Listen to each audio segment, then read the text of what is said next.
Take a look at this Maxpedition Falcon 2 now that it's kind of set up to be a range first aid kit or trauma station, and you can tell it's definitely filling it up to the max. However, it's mostly bandages, so it really doesn't weigh too much. I'm easily picking it up with one hand here. I'm going to use the old scale here to get an idea how much this thing really weighs. And it's about 14-15 pounds on this scale. It isn't super light, but it isn't super heavy either. As far as measurements go, we're definitely maxing it out pretty much here. Again, I think a lot of this is because of the bandages in it, but it's just at about 18 inches tall. We're about 11 wide, and we're looking at easily 12 inches deep. Again, it's a medium-sized pack, so I still think this is a decent size for going inside of a vehicle and then out to the range. Let's start taking a look at the outside first. And you can see, or you might recognize, I took a lot of the extra straps off. Since I'm not going to be hiking with it, I took off the belt, I took off the sternum strap, I just cinched up the shoulder straps quite a bit. I left the whole left side, or whatever you want to call this side of the pack, completely empty as far as attachments, and the idea there is that it could be sitting on its side because it's a little bit actually wider this way than it is this way. And if anybody's ever used a pack like this, if we set it down like this all the time, not only is it sitting on the shoulder straps, but it's just going to get this part all dirty. So this way we can set it down this way on the range. Most of the time ranges are dirt or gravel, and this way the side of the bag stays dirty, and hopefully the shoulder straps will stay nice and cleaner that way. All the gear is up on top, and I didn't want to go crazy with the gear, so we'll cover that in a second. And again, it's not real heavy. I went with sort of the ABCs, the way I was taught first aid: airway, bleeding, and then everything else. And so I got airway stuff on the outside. I've got gloves and stuff in here, bleeding in this middle section, and then all the backup stuff in the big section. I think that's about all I did to the outside. However, I'll talk about some modifications that I plan to make to this one. I guess we'll start next with the gear. I put a pair of EMT shears here in the back, and there's nothing holding them in to retain them, but at least at this point they seem like they're in there pretty good. This little strap for the irrigation or whatever it's for happens to just kind of sit here and work perfectly to kind of help hold it in place, although it's going to be pretty simple to get these things out of here if we need them. So we got EMT shears. Next to it is a Blue Force Gear Tourniquet Now, which is just a way to sort of stage a tourniquet that's easy to get to. Inside I have an old Cav Arms tourniquet, and I'll just demonstrate. This could be any tourniquet make or model pretty much. It's on the outside, nice heavy, what do you call these, like elastic straps holding it in. Basically, if you need the tourniquet, you just grab and pull it out. And now I've got the tourniquet in my hand and ready to use. This is the Blue Force Gear Tourniquet Now. It's again just these two straps that are designed to fit into MOLLE. And I positioned it here because pretty much anywhere else I would have run into problems with these compression straps. So it's a little, maybe not the ideal place. If I put it out here, I'll show you why that ran into some problems. But again, since this way is a little bit wider than this way on the bag, I figure it's probably going to end up sitting on the range like this, and this way the tourniquet's right on the top. It's real easy to reinsert. I picked this tourniquet because it's easy to reinsert. Some of the other ones are a little tougher to cram back in here. But you can see I just sort of open the elastic loops, cram the tourniquet in, and if I was trying to be a little neater, it would look nicer like it did in the beginning there. And just sort of position it, and it's sort of staged again, ready to grab and use. And this is just a little bit more permanent solution than using a pair of rubber bands or something like that, like some guys like to use. Not a very expensive item. So it's just really the two things, and then down here I've got the Swiss Army Victorinox rescue tool, which is like the glow-in-the-dark panels, rescue blades, cutters, and then this is sort of a reflective little pouch. So it didn't really fit with the MOLLE. I just used some red 550 to sort of tie it on, and it seems to work okay. And then I put an ITW whistle on the outside.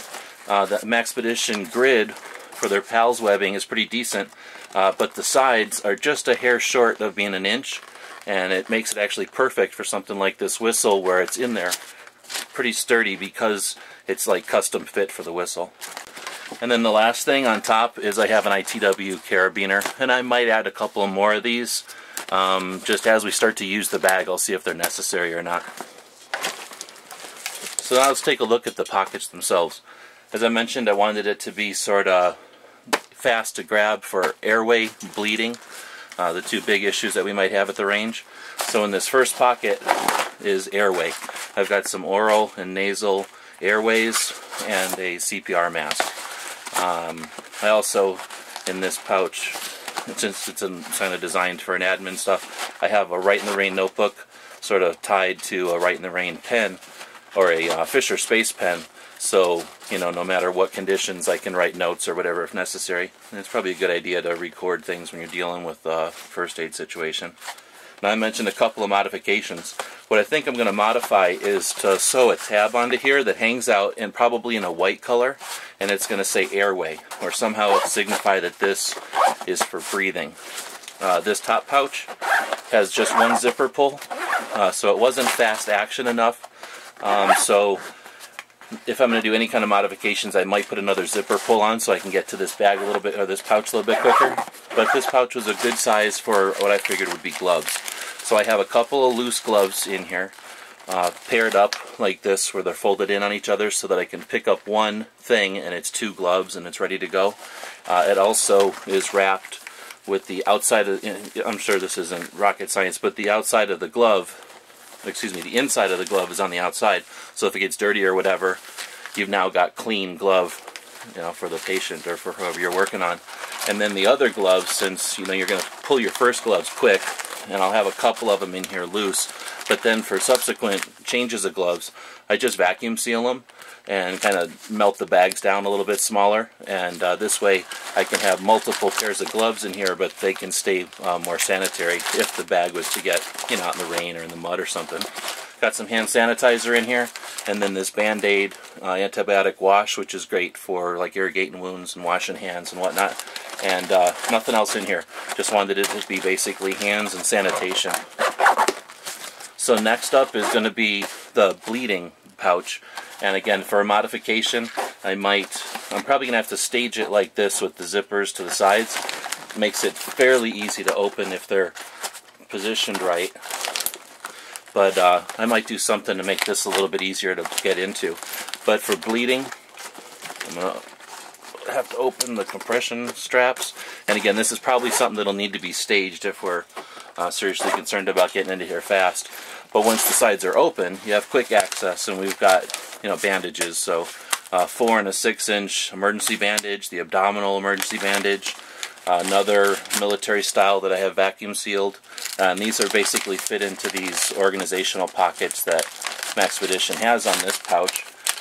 Behind it, a little package of the Quick Clot, a cinch bandage, and then a thing of Celox, and that's it. Underneath, this goes down about 3/4 of the way, so the rest of this pocket, like behind that Swiss Army knife, is all Curlex and other clean bandages.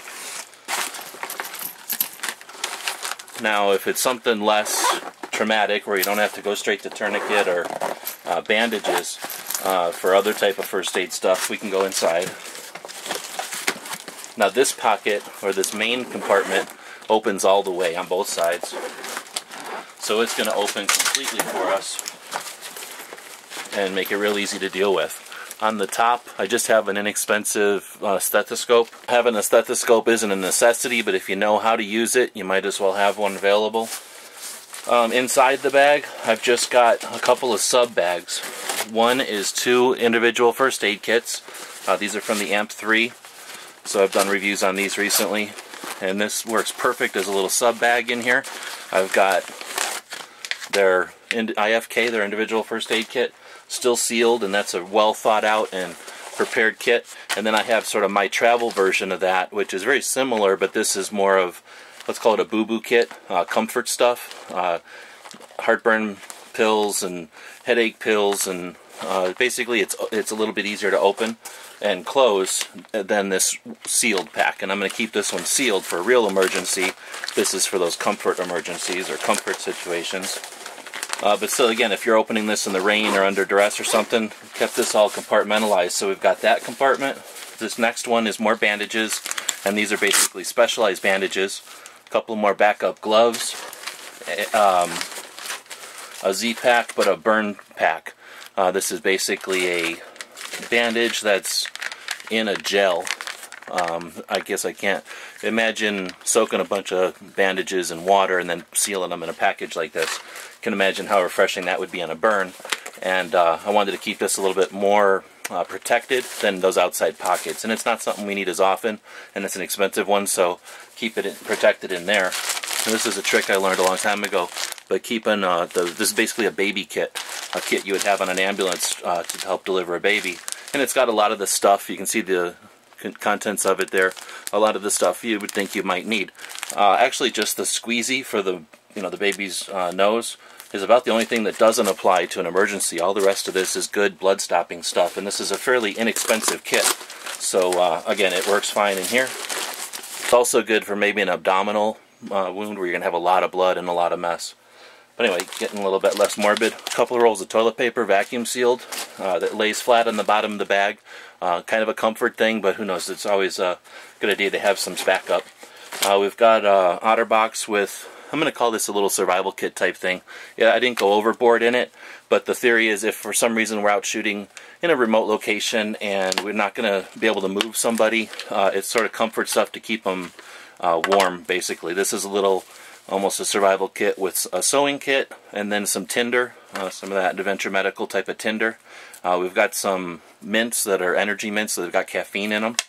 An emergency blanket, just a razor blade, but then a signal mirror and other fire making stuff in here, so that basically if we needed to stay overnight, we'd have the facilities to start a fire and keep a someone who's hurt warm.